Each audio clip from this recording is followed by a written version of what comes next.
முதலே ஃபர்ஸ்ட் நான் வாக்கு நம்பர் 1 நம்பர்ல நம்ம விவசாய சின்ன வந்தத அத கண்டிப்பாக நீவோ விவசாய சின்னக்கு வாக்கு செலுத்தಬೇಕು.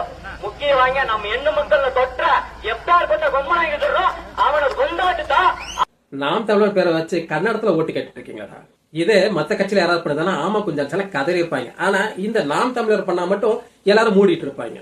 என்ன கேவலமான கூட்டம்டா நீங்க. ஏண்டா உங்களுக்கே வெக்கமா இருக்காதா? ஏன்னா ஒரு நல்ல கொள்கையே இல்ல. உங்க அண்ணன் வாய திறந்தாலும் பொய்யும் புரட்டும். வாய திறந்தாலே பொய் தான். 24 மணி நேரத்துல உங்க அண்ணனுக்கு மட்டும் 48 மணி நேரம் கிடைக்குது ஒரு நாளைக்கு. ஏன்னா 48 மணி நேரம் பொய்ய சொல்றது உங்க அண்ணன் மட்டும் தான். பிரபாகர் ஐயா வச்சு ஒரு பொய்ய உருட்டி, அதுக்கப்புறம் தமிழ் தேசியம் சொல்லி ஒரு பொய்ய உருட்டி, இப்ப கன்னடத்துல ஓட்டு கேட்டுட்டு இருக்கீங்களே, உங்களுக்கு எல்லாம் வெக்கம் இருக்காதா? எப்படா உங்களுக்கு வெக்கம் இருக்கும்? ஏன் வெக்கம் இருக்காதுன்னா, ஆம ஓட்டுல ஒருத்தர் பயணிச்சான்னு சொல்லாம அதை நம்பின கூட்டம் தானே.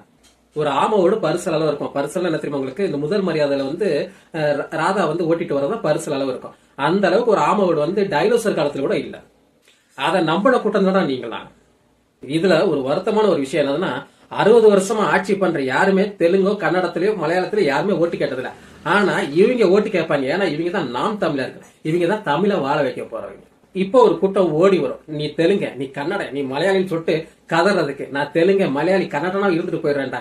ஏன்னா உங்களை மாதிரி தமிழ் தேசியம் சொல்லிட்டு பொய்யான மொழி பற்ற காட்டுறதுக்கு பதிலா ஏதோ ஒரு மொழியில வாழ்ந்துட்டு போயிடுறேன். போங்கடா நீங்களும் உங்க தமிழ் தேசியமா.